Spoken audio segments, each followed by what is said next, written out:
Ai, essa Marvel lacradora, hein, gente?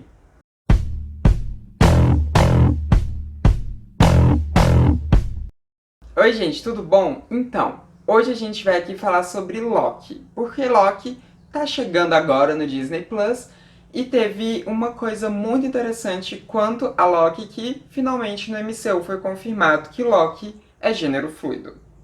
Em uma das cenas da série aparece um arquivo, né, com várias informações sobre Loki e dentre elas está lá dizendo sexo fluido, né? E muita gente ficou muito irritada quando isso veio à tona. Por mais que seja só um detalhe ali em um formulário, foi o suficiente para ter muita gente irritada e muita gente achando o máximo. Isso porque a gente teria aí Loki sendo o primeiro personagem grande do MCU, né, do universo cinematográfico da Marvel, a ser confirmado como uma pessoa da nossa sigla, do nosso meio, uma pessoa LGBTQIA+. E eu digo de um personagem importante porque a gente já teve aí alguns outros personagens no MCU que eram, né, pessoas LGBTs, mas que estavam ali fazendo figuração, ou então só comentando alguma coisa, ou que não tivessem isso realmente confirmado de alguma forma, né? Então por isso que Loki seria o primeiro grande personagem LGBTQIA+, do MCU. E quando eu digo do MCU, é importante frisar aqui que eu tô falando do universo cinematográfico da Marvel, porque isso é algo que já era consolidado nas HQs da Marvel há muito tempo, né? Desde a introdução de Loki na Marvel, Loki já era uma pessoa gênero fluido, isso sempre existiu, tá? Porque gênero fluido não surgiu em 2015 no Twitter, gente, não surgiu. Sempre existiu fluidez de gênero entre as pessoas e nas HQs da Marvel isso não é diferente. Inclusive, como Loki tem o poder de transformar o seu corpo, né, de fazer várias transformações físicas, isso fica ainda mais claro, porque a gente tem arcos gigantescos dentro das HQs da Marvel em que Loki fica no corpo feminino, né, em que a gente tem a Lady Loki ali. Então, isso dentro das HQs da Marvel já era algo explorado há muito tempo. No MCU não foi explorado. A gente já até viu o Loki brincar ali com transformações algumas vezes, né? Mas foram pouquíssimas vezes e ainda assim sempre foi algo assim mais eles se transformando em outros homens, né? Então não ficava meio explícito essa fluidez de gênero. Inclusive, isso nem é à toa, né? Loki ser uma pessoa de gênero fluido, porque na própria mitologia nórdica, Loki também pode ser considerado um ser que fosse gênero fluido, porque Loki também na mitologia nórdica, né? Enfim, era conhecido como o deus da trapaça, né?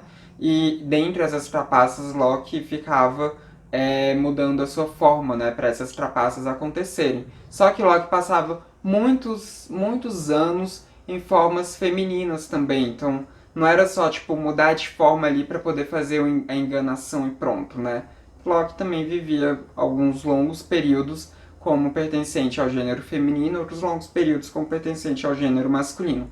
Isso na mitologia nórdica, né? E também no universo das HQs da Marvel. E agora a gente talvez veja isso no MCU. Mas será que esse talvez tem muito fundamento? Porque eu acho que as pessoas comemoraram antes da hora, né? Porque eu realmente não vejo o MCU explorando muito essa questão. Acho que talvez demore muito pra gente ver isso acontecendo. Até porque o Tom Hiddleston, ele ficou muito grande dentro do MCU, né? As pessoas amam muito ver o Tom Hiddleston de Loki, então eu acho que vai ser muito difícil a gente ver, por exemplo, a Lady Locke surgindo, né? Porque isso seria o personagem ser interpretado por uma atriz durante muito tempo e as pessoas iriam ficar muito tristes por não ter o Tom Hiddleston nesse tempo, né? Ele é muito carismático, ele tomou o personagem, então eu acho que vai ser um pouco difícil a gente ver isso acontecendo.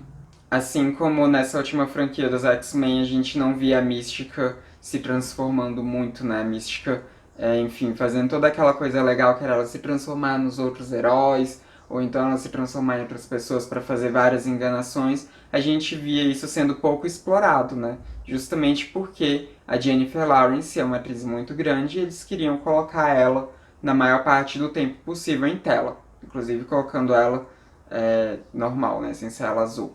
Inclusive, falando da mística, a Marvel sempre gostou muito de mexer nessa questão de gênero fluido, né? Com personagens que mudam muito a forma deles. A mística, por exemplo, nas HQs, a ideia, né, de quando ela foi desenvolvida seria de que ela seria gênero fluido mesmo, né? Inclusive, o Noturno, né, o Kurt Wagner, que é filho da Mística, a ideia original das HQs é que a Mística, na verdade, não seria mãe do Kurt, mas sim pai do Kurt, né?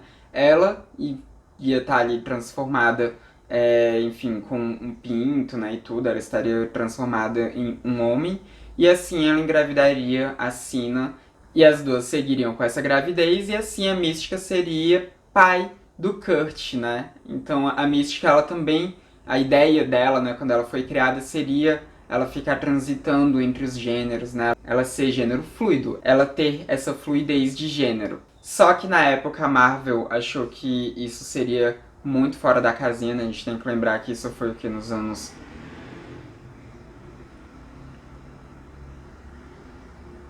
A gente tem que lembrar que isso foi, acho que nos anos 70, se não me engano, né? Que foi, enfim, quando o Kurt foi desenvolvido, quando ele foi criado. Então, os executivos da Marvel acharam que isso seria muito ruim, né? Que isso seria muito fora ali da casinha, que não daria certo. E aí eles mudaram, né? E a Mystic acabou sendo a mãe do Kurt, enquanto o Azazel seria o pai do Kurt, e por isso o Kurt teria o poder de teletransporte e tudo mais, né? Mas a ideia original seria da Mística ser pai do Kurt. Então a Marvel sempre brincou com essas coisas, né? A Marvel sempre colocou personagens ali, né, que fossem LGBT e que fossem gênero fluido e tudo mais, né? Pelo menos sempre quiseram fazer isso. Pelo menos a Mística continuou sendo uma personagem bissexual, né? Isso não foi tirado dela, tanto que ela criou ali a vampira e tudo mais, por mais que na época da criação da vampira também isso teve que ser algo um pouco velado, né? De que a Mística e a Sina eram um casal, né? Não pôde ser tão explicitado na época, infelizmente, mas hoje em dia isso é bem explicitado nos quadrinhos, ainda bem. Ah, e tem outros personagens também que têm uma possibilidade de serem gêneros fluidos no MCU, que são os Eternos. Porque nas HQs os Eternos, eles não nascem com gênero definido, né? E todas as vezes que eles morrem, eles podem voltar à vida e eles escolhem qual vai ser a idade, qual vai ser o gênero deles, eles moldam ali como é que vai ser o corpo deles, né? Quando eles vão renascer. Então, eles têm essa possibilidade de ter uma fluidez de gênero. E tem um personagem dentro dos Eternos que costuma, né, fazer isso, né, de renascer com um gênero diferente, né, tipo o Sprite, por exemplo, né, ele faz isso, ele às vezes ele renasce como um homem, às vezes renasce como uma mulher. Resta saber se no MCU isso vai ser muito explorado, né, mas eu acho que possivelmente seja explorado com algumas falas, né, até porque eu não sei se eles vão querer se eles vão querer ficar mudando de ator ou atriz, né, dos personagens todas as vezes que eles morrerem, tudo, né? Então não sei se eles vão seguir por essa linha, mas também são personagens que têm essa possibilidade de serem gênero fluido. Principalmente Sprite, que já, enfim, fez isso várias vezes ali no universo das HQs. Oi, gente! Samantha do Futuro vindo aqui falar com vocês porque enquanto eu tava editando o vídeo, né? Na verdade, um pouquinho antes de eu começar a editar o vídeo, eu vi que tinha algumas pessoas que estavam levantando como problemática o fato de Loki ser interpretado por Tom Hiddleston, né? E não por uma pessoa que tivesse de fato gênero fluido. Então, eu achei que era importante eu vir aqui falar com vocês sobre isso, porque, sinceramente, eu acho essa uma discussão muito besta. Primeiro porque o Tom Hiddleston já interpreta o Loki já há bastante anos, né? A gente já tem muitos anos aí dele interpretando. Desde o primeiro filme do Thor, que foi, eu acho que em 2010, né? Que saiu o primeiro filme do Thor. Então, enfim, são mais de 10 anos do Tom Hiddleston interpretando o Loki. Então, eu acho muito besta as pessoas quererem problematizar isso agora, né? Sendo que o Loki sempre foi um personagem de gênero fluido nas HQs e a gente já tem o Tom Hiddleston no papel há muito tempo. Acho que se fosse para problematizar isso, deveriam ter feito isso lá em 2010, quando o personagem surgiu no MCU. E segundo também que eu acho que isso não se aplica muito a Loki, né? Já que essa é a primeira vez que a gente tá vendo esse fato ser explorado no MCU. Então, eu acho que, enfim, não faz sentido esse tipo de coisa. O que pode acontecer, né, e aí eu acho que vale um pedido, né, de pessoas que são fãs da Marvel, é que no futuro, né, caso coloquem a Lady Locke, caso coloquem o Loki passando uma boa parte da vida dele como uma pessoa do gênero feminino, ou como uma pessoa, enfim, que fica transitando mais entre os gêneros, né? Se isso for mais explorado, aí substitui o Tom Hiddleston por alguma pessoa que seja gênero fluido, né? Tipo, sei lá, não veio nenhum nome na minha mente ainda de alguém que pudesse fazer esse papel da Lady Locke, que fosse alguém de gênero fluido. Mas eu sei que existe. Então, eu acho que talvez isso poderia ser algo a ser levantado no futuro, caso queiram introduzir a Lady Locke, caso queiram introduzir outras formas de Locke que não seja nesse padrão de homem que a gente vê o Tom Hiddleston interpretando. E ainda assim, tem que ser uma pessoa que tenha uma interpretação muito boa para a gente conseguir enxergar as nuances que o Tom Hiddleston colocou no Loki, a gente conseguir enxergar essa pessoa passando, né? Então, vai ser algo um pouco complicado. Eu tinha pensado que, eu e o meu namorado, né, a gente tinha pensado que talvez fosse uma boa no futuro, caso coloquem a Lady Locke, ser interpretada pela Eva Green, né? Porque a Eva Green, eu acho que ela super entregaria para fazer um papel desses, né? Um papel como Loki, porque a Eva Green, ela adora fazer esses papéis meio over, né? Papéis assim que são mais fora da caixinha, fora da casinha e tudo. Mas eu acho que ela não é gênero fluido, pelo menos até onde eu sei, então não sei. Mas podem achar alguém que seja para interpretar, mas problematizar o fato de ser o Tom Hiddleston nesse momento, eu acho que é algo que não faz o menor sentido, então não é uma problematização que eu acho válida. Enfim, até que eu me estendi muito aqui como Samantha do futuro, então vamos voltar para Samantha do passado, que estava no cenário devido.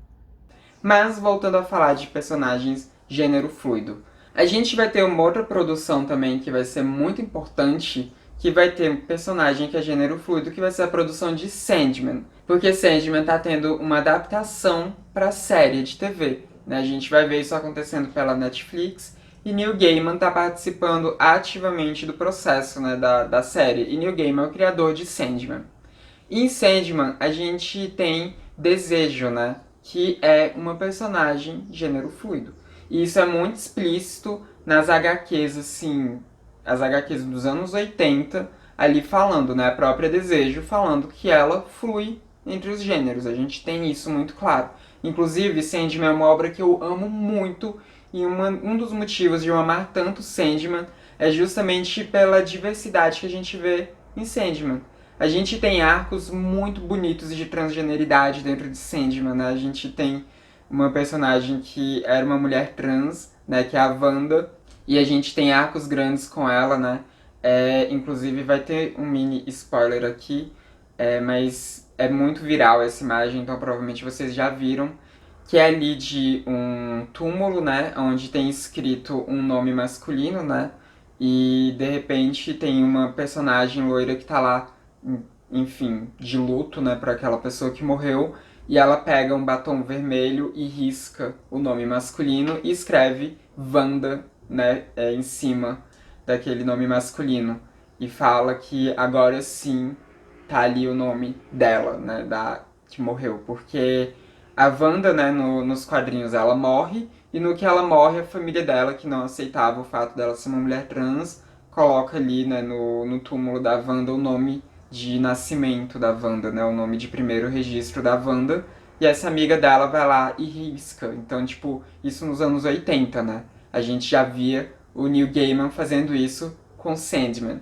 Então, Sandman é uma coisa que eu amo muito mesmo, e agora a gente vai ter essa adaptação que eu tô torcendo muito para que seja uma boa adaptação, muito mesmo, né? Eu tô com medo de que façam a série acabe flopando, né? Igual aconteceu com o Legado de Júpiter e tudo, porque eu quero muito que essa série dê certo e a gente tem desejo nessa série. E o Neil Gaiman, inclusive, ele tá muito irritado, né, com as pessoas, porque tem muito fã de Sandman que tá revoltado porque ele disse que a Desejo na série vai ter o gênero fluido, e teve muito fã que ficou falando que isso é lacração, né? Essas coisas do tipo, né? Sendo que a Desejo sempre foi gênero fluido ali nas HQs de Sandman. Então, né, não são muito fãs assim, porque parece que não conhecem muito bem a história. Mas o New Game, ele tá muito irritado com essas pessoas, né, que estão questionando tanto o fato dela ser gênero fluido, quanto algumas outras coisas, né, do casting que foi escalado ali, né, que ele tá pensando pra série. E a gente viu isso também acontecendo com o Loki, né, o Loki sendo gênero fluido, a gente viu alguns fãs espumando, sendo que Loki sempre foi gênero fluido nas HQs.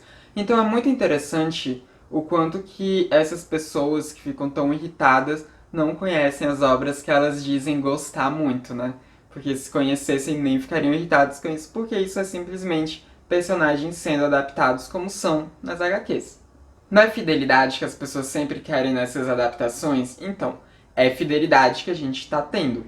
Tanto agora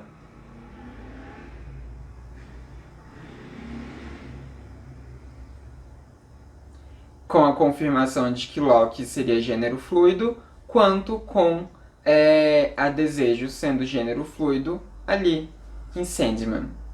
Mas, voltando a falar sobre MCU especificamente, a gente tem provavelmente um futuro de grandes personagens LGBTs no MCU.